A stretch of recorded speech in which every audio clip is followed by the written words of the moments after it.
اور سادہ مذاق ہے، لیکن ایسا ہے نہیں، بلکہ یہ بے ضرر اور سادہ مذاق نہیں، بلکہ اس میں جھوٹ، فریب، دھوکہ دڑی اور استہزاء جیسے گناہوں کا مجموعہ ہے۔ اور اس میں ایک ایسا گناہ ہے جسے حضور پاک صلی اللہ علیہ وسلم نے ناپسند فرمایا ہے، وہ ہے ایذائے مسلم۔ حضرات گرامی، ایذائے مسلم حضور پاک صلی اللہ علیہ وسلم کو ناپسند ہے۔ بہرکیف آئیے سب سے پہلے اپریل فول کی تاریخی حیثیت، اتہاس کے اعتبار سے، ہسٹوری کے اعتبار سے یہ اپریل فول کیا مرتبہ رکھتا ہے، اس کی کیا حیثیت ہے، اس کو بیان کیا جائے۔ یہ اپریل فول اتہاس کاروں میں، یعنی جو اتہاس کی مستند کتاب ہے، اس میں اس کا کہیں بھی ذکر نہیں ہے، تذکرہ نہیں ہے۔ بعض اتہاس کاروں نے اس کے بارے میں بیان دیا ہے، اس کے بارے میں لکھا ہے کہ سب سے پہلے بات یہ ہے کہ 1564 عیسوی تک سال کا اختتام مارچ میں ہوتا تھا اور سال کی شروعات اپریل کے مہینے سے ہوتا تھا۔ سال کی شروعات اپریل کے مہینے سے ہوتا تھا۔ لوگ 1 اپریل کو نئے سال کا جشن مناتے تھے۔ یہ 1564 تک کا تھا، لیکن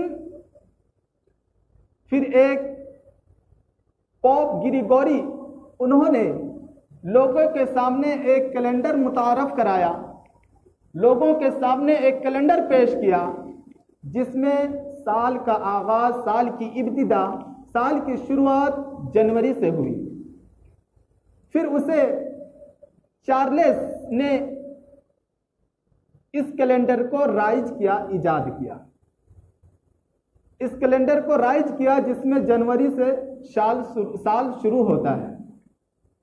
تو بہرکیف جو ترقی یافتہ لوگ تھے، جن کے پاس وسائل تھا خبر پہنچنے کا، جن کے پاس ذرائع تھا یا جن کے پاس خبر رساں موجود تھا، وہ لوگ اس بات سے واقف ہو گئے کہ سال کی ابتدا اب اپریل سے نہیں بلکہ جنوری سے ہوگی۔ لیکن جو لوگ غیر ترقی یافتہ تھے، جن کے پاس وسائل نہیں تھے، جن کے پاس خبر نہیں پہنچ سکی تھی کہ سال تبدیل ہو چکا ہے، اب مارچ سے نہیں بلکہ اپریل سے نہیں بلکہ جنوری سے سال شروع ہوگا، یہ بات جن تک نہیں پہنچی تھی، وہ لوگ پہلے ہی کے کیلنڈر کے اعتبار سے چلتے تھے۔ یہ بڑی تبدیلی کی خبر انہیں معلوم نہیں ہوئی تھی۔ تو جو لوگ واقف تھے وہ لوگ ناواقفوں کا مذاق اڑاتے تھے، جو لوگ جانتے تھے کہ سال تبدیل ہو چکا ہے، اب جنوری سے شروع ہونے والا ہے، وہ لوگ ان لوگوں کا مذاق اڑاتے تھے اور کہتے تھے کہ اپریل فول، مطلب بیوقوف لوگ اپریل سے سال شروع کرتے ہیں، بیوقوف لوگ، یہ ان کا مذاق اڑاتے تھے، یہ ان کا تنزیہ کلام تھا، اپریل فول تنزیہ کلام تھا۔ یہ ایک اتہاسکار کا کہنا ہے۔ اور ایک اتہاسکار کہتے ہیں کہ اندلس میں مسلمانوں نے 800 سال تک حکومت کی۔ اندلس میں مسلمانوں کی حکومت 800 سال تک رہی۔ حضرات گرامی، یہاں رک کر میں ایک بات عرض کرنا چاہتا ہوں کہ جس جگہ میں صلاحیت ہو، طاقت ہو، اور وہاں کے مسلمان مسجدوں میں نہ آتے ہو، نماز نہ پڑھتے ہو، کوئی رکاوٹ بھی نہ ہو اور وہ نماز نہ پڑھتے ہو، رمضان کے روزے نہ رکھتے ہو، کوئی عذر کے بغیر رمضان کے روزے نہ رکھتے ہو، پردہ کرنے کی ان کے اندر صلاحیت ہو، پھر بھی وہ پردہ نہ کرتے ہو، برائیوں سے بچنے کی اس کے اندر صلاحیت ہو، طاقت ہو، پھر بھی وہ برائی سے نہ بچتے ہو، حضور پاک صلی اللہ علیہ وسلم کے طریقے پر چلنے کے لیے انہیں کھلے طور پر آزادانہ ان کے پاس صلاحیت ہو، پھر بھی وہ نبی کریم صلی اللہ علیہ وسلم کے طریقے پر نہ چلتے ہو، حضور پاک صلی اللہ علیہ وسلم کے بتائے ہوئے طریقے پر نہ چلتے ہو، تو یاد رکھیے کہ ایک دن آنے والا ہے جس دن ہم چاہیں گے کہ مسجدوں میں جائیں گے، نماز پڑھیں گے، لیکن ہمیں مسجدوں سے روک دیا جائے گا۔ ہم چاہیں گے کہ زکوٰۃ ادا کریں گے، لیکن ہمیں زکوٰۃ دینے سے روک دیا جائے گا۔ ہم چاہیں گے کہ حج ادا کریں، استطاعت ہونے کے باوجود ہم چاہیں گے کہ حج کریں، لیکن ہمیں حج کرنے سے بھی روک دیا جائے گا۔ اور ہم چاہیں گے کہ ہم اپنے بچیوں کی عصمت کی، اپنے بچیوں کی عفت کی حفاظت کریں، ہم انہیں پردے میں رکھیں، لیکن ہم چاہ کر بھی نہیں رکھ سکتے۔ یہ اندلس جہاں مسلمانوں نے 800 سال تک حکومت کی، لیکن جب اس کے زوال کا وقت آیا تو جہاں کہیں بھی لوگ چاہتے تھے کہ نماز پڑھے، چھپ کر بھی نماز پڑھے، لیکن جاسوس ان کے پیچھے لگا دیا گیا تھا۔ جسے نماز پڑھتے دیکھا جاتا اسے قتل کر دیا جاتا، جسے قرآن کی تعلیم دیتے دیکھا جاتا اسے قتل کر دیا جاتا، جسے مسلمانوں کا طریقہ اختیار کرتے ہوئے دیکھا جاتا اندلس میں اسے قتل کر دیا جاتا۔ جہاں 800 سال تک مسلمانوں کی حکومت رہی، یہ بخارا اور سمرقند ایسی جگہ ہے جہاں امام بخاری اور ہدایہ کے جیسے بڑے بڑے مصنف، برہان الدین وغیرہ، یہ بڑے بڑے مصنف وہاں پیدا ہوئے۔ آج وہ جگہ جس مسجد میں بیٹھ کر صاحب ہدایہ نے ہدایہ لکھی، آج اس مسجد میں شراب نوش کیا جاتا، شراب خانہ اسے بنا دیا گیا۔ اگر ہم مسلمان ہو کر ایمان کی حفاظت نہ کرے، نماز کی حفاظت نہ کرے، ایمان کے قدر کو نہ پہچانے، تو یاد رکھیے یہ ایک دور آئے گا کہ ہم سے سارا چیز چھین لیا جائے گا۔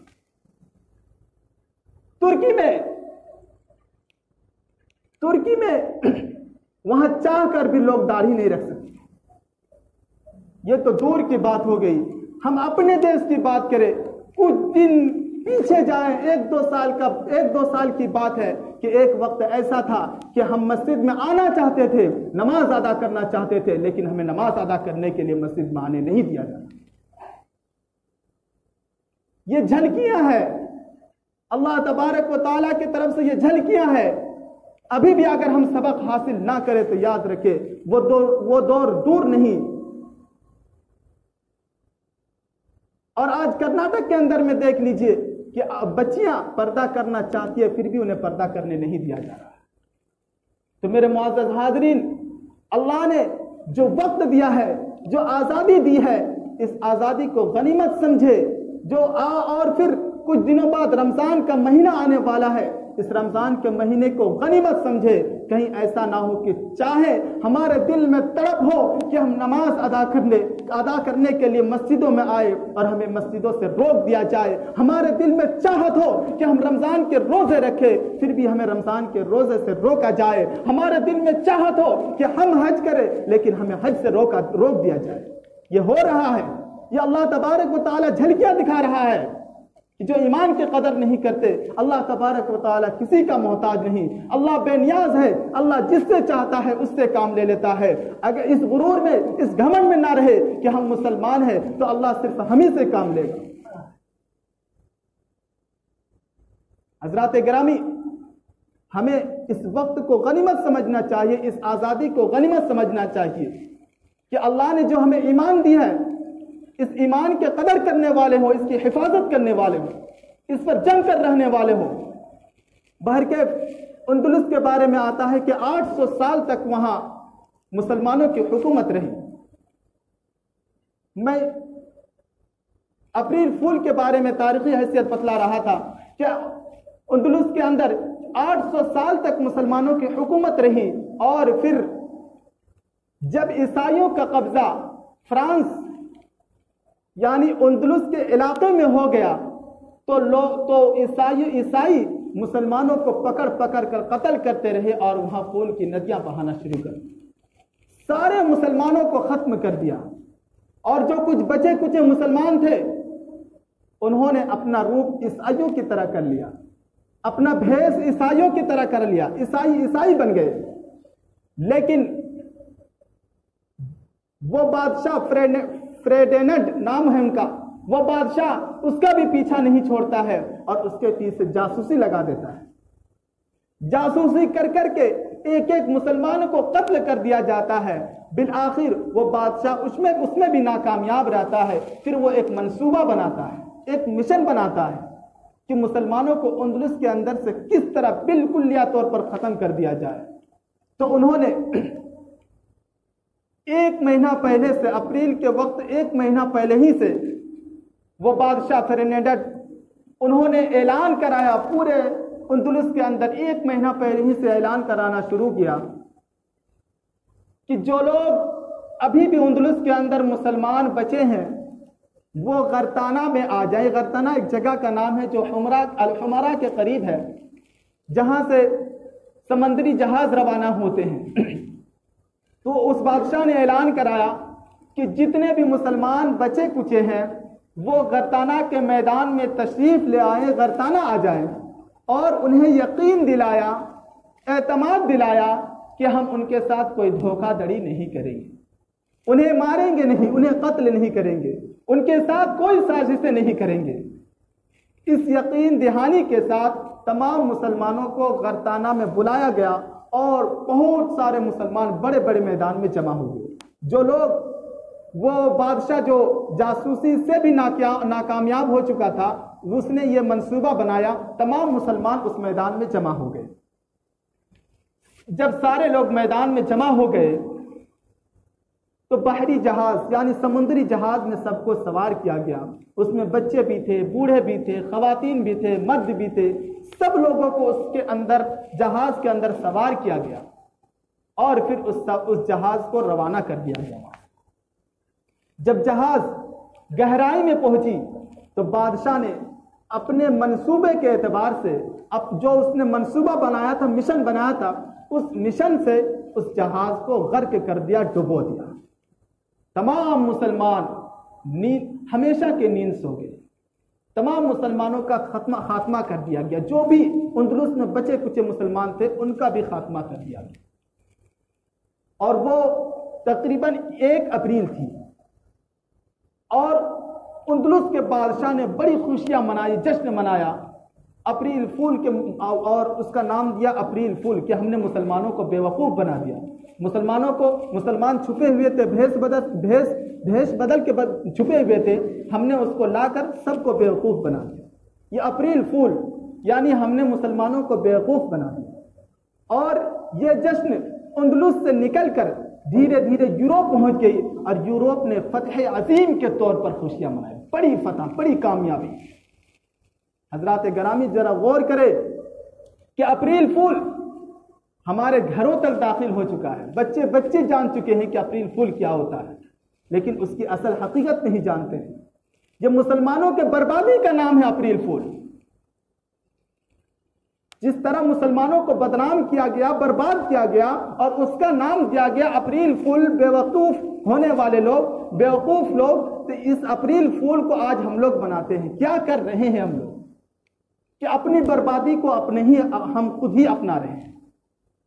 جس چیز کے ذریعے ہمیں برباد کیا گیا اسی کو ہم اپنا رہے ہیں۔ یہ ایک تاریخی روایت ہے۔ اور ایک بر صغیر کے، اور ایک جگہ آیا ہے کہ بر صغیر کے بہادر شاہ ظفر، اس کے نام سے کون ناواقف ہوگا؟ بہادر شاہ ظفر، انہیں جب گرفتار کر لیا گیا، قید کر لیا گیا، تو جیل میں ان لوگوں نے یعنی 1 اپریل فول اس طرح منایا کہ جیل میں صبح کے وقت بہادر شاہ ظفر کے سامنے ناشتہ، ایک تھال میں ناشتہ پیش کیا۔ جب بہادر شاہ ظفر نے اس تھال کو کھولا تو دیکھتے ہیں کہ اپنے بیٹے کا سر ہے۔ بہادر شاہ ظفر کو بہت زیادہ صدمہ پہنچتا ہے اور اسی وقت انگریزوں نے اپریل فول منایا، اس طریقے سے انجام دیا۔ یہ اپریل فول مسلمانوں کے بربادی کا نام ہے۔ ہر طریقے سے مسلمانوں کو برباد کیا گیا اپریل فول کے نام پر۔ اور ایک روایت میں آتا ہے کہ انسائکلوپیڈیا آف برٹانیکا میں آتا ہے کہ کچھ لوگ یہ اعتقاد رکھتے ہیں کہ اس مہینے میں مارچ کے مہینے میں موسم تبدیل ہوتا ہے، کبھی ٹھنڈا کبھی گرمی، اس طرح موسم تبدیل ہوتا رہتا ہے. تو کچھ اعتقاد رکھنے والے اللہ تبارک نعوذ باللہ کچھ لوگ کہتے ہیں کہ اللہ تبارک و تعالی ہم سے مذاق کر رہا ہے، کبھی ٹھنڈا کبھی گرمی، اس لیے ہم بھی مذاق کرنا شروع کریں. کچھ لوگوں کا اعتقاد ہے. ذرا سوچئے یہ اپریل فول ہمارے ایمان کا خطرہ بن سکتا ہے. اپریل فول ہم جو مناتے ہیں یہ ہمارے ایمان کے لیے خطرہ بن سکتا ہے. اس لیے ہمیں خود بھی اس سے بچنا چاہیے اور ہمارے گھر والوں کو بھی اس سے حفاظت کرنا چاہیے. اس اپریل فول میں کیا ہے؟ صرف اور صرف سب سے پہلے اس میں یہ ہے کہ ایک دوسرے کو دھوکہ دینا. سب سے پہلی بات تو یہ ہے کہ اس میں کفار کی مشابہت، عیسائیوں کی مشابہت ہوتی ہے، اور دوسری بات یہ ہے کہ جھوٹا اور دھوکہ فریب بات کرنا. اس میں جھوٹ عام ہوتی ہے اور پھر دوسرے لوگوں کو تکلیف پہنچانا بھی اس میں آتا ہے. یہ کسی طریقے سے بھی اپریل فول ہمارے یہاں درست نہیں. یہ انگریزوں کا ایجاد کیا ہوا طریقہ ہے. ان باتوں سے پتہ چلا کہ یہ ایک بہت بڑا